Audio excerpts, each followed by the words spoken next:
Welcome to another story time in ministry. I remember many years ago when I was in seminary, the professor said something that was super controversial.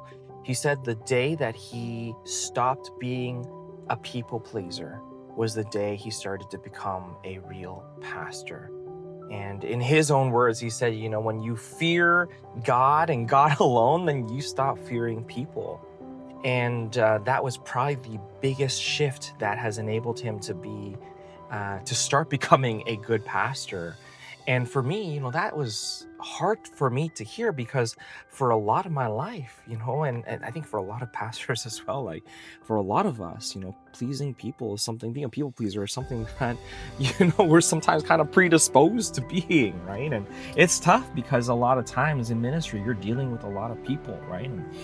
And there's always that temptation to go and do things and say things that'll make people feel happy or they'll like you, right?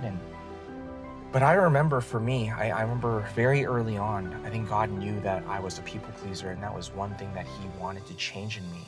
And the way that He changed, or He started to change that in me, was all the way when I was in first year university. After I gave my life to Christ, I remember the very first thing that I started to notice that was different in my life was that I started to actually want to have a desire. I started getting a desire to read the Bible for the very first time. I didn't feel like it was a chore. I didn't feel like I had to force it. God literally gave me this thirst, this hunger to read God's word. And as I was reading the Bible, I was getting really kind of frustrated because I was saying, God, like the word pride is popping up all over the Bible. No matter what passage I read, the pride is constantly, it seems like it's a topic of the whole entire Bible.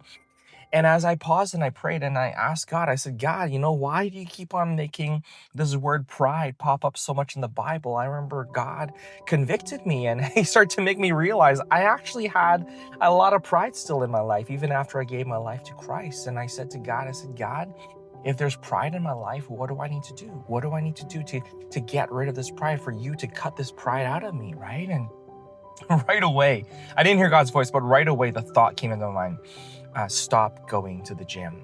And for me, I think my heart dropped, bottomed out of my chest, because I knew in that moment, I was like, oh no, like that is something hard for me to do. Because back when I was in first year university, I loved working out, right? I always wanted to get big. I want to get jacked, right? Because for me, that was a source of approval, right? That was a source of my identity, right? People would notice me if I'm like big and I, muscular, right? And people will look up to me. I get a lot of respect, right?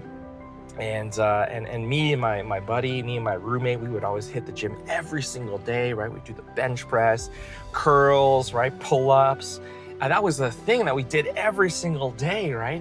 And for me, I was so scared because, I knew as God was pointing His finger at me in terms of letting go of working out, I knew that was going to be a huge sacrifice in my life, right? And so I said to God, God, if this is really from you, if you really think that this is going to get rid of my pride, I will stop working out. And sure enough, I did. I stopped working out, and the very first day I stopped working out, there was a problem that started to pop up. And that problem was that when my roommate came over to me and told me, hey Sam, let's go hit the gym, I remember when I said to him, I said, hey, I'm not gonna go to the gym today. Right? I remember right away, my best friend was like, Sam, you're a little man, right? You're a little man. And that stung. That really hurt me because I really wanted people's approval. I really like respect, right? And that really hurt me when he called me a little man. But that was not even the worst thing, because the next day, when he invited me to go to the gym and I said, no, I'm not going to go today, right? All my other floor mates that, were pretty close, right? They also were going to go to the gym. So they all said in unison, Sam, you're a little man, right? And that really felt like daggers, right? Daggers to my heart. And it really hurt me. And this went on and on and on every single day. My buddy and our floor mates would come by my room and be like, hey, let's go to the gym, Sam. And every single day when I said no, they would say, Sam, you're a little man, right? It ended up becoming my nickname, and it really hurt me. I remember this went on for weeks and weeks on end until finally I broke down. I remember just like running into my closet, after the guys have left for the gym, of course, but running into my closet, which was the only private space in my shared dorm room, and I closed the door and I was crying. I said, God, this is terrible. Following you is the worst, right? I don't want to like give up going to the gym, right? Like really obeying you is like not fun. Like I don't like this at all. I want to quit. Like I want to go back to the gym. I don't want to listen to you, right? And as I was complaining and just talking about how much pain I'm enduring, right, from being called little man, out of nowhere, I didn't hear the voice of God, but the thought came in my mind. The thought was crystal clear. The thought was, is my love not enough for you?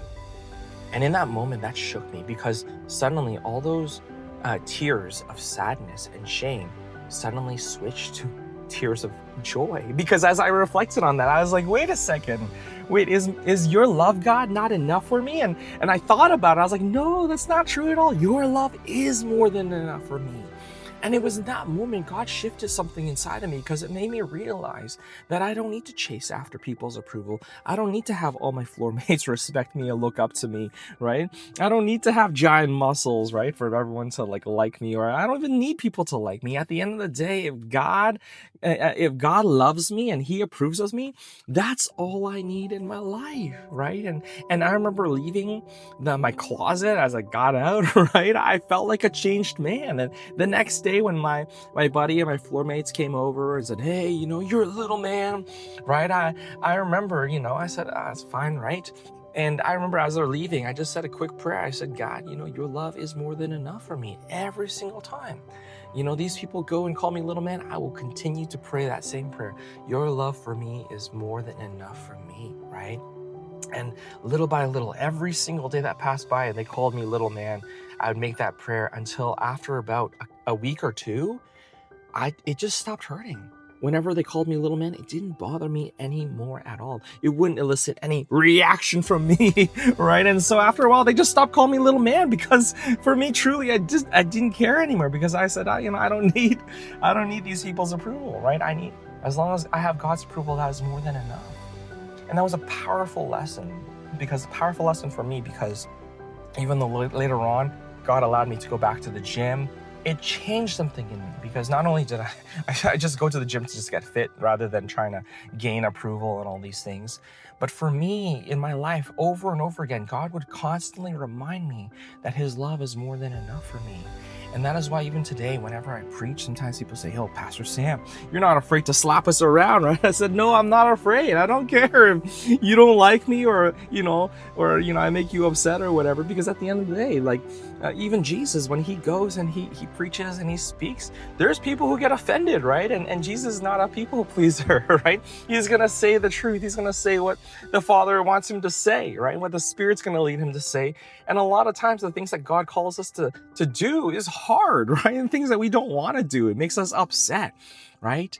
And just like a parent will sometimes say things that's going to upset the child because it's good for them, right?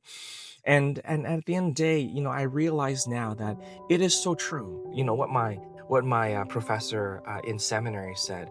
He said the very first day that you stop caring about what other people think and you're fully satisfied in what God thinks of you and you chase after God's approval alone, that's the very first day that you actually become a real pastor, that you can actually become a real effective leader where you're able to make decisions independent of groupthink, independent of trying to go and get people to like you. Because at the end of the day, if you know that you have God's approval, then it makes you fearless. You stop fearing people because at the end of the day, you only fear the Lord.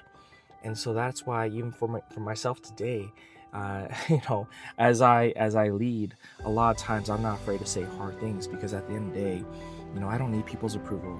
As long as I have God's approval, God's love and His approval is more than enough in my life, right? And so hopefully that encourages you in ministry, that you go and seek after fearing God rather than fearing people, and may that empower you in how you lead. So that's all for today's story time in ministry. I hope you enjoyed it.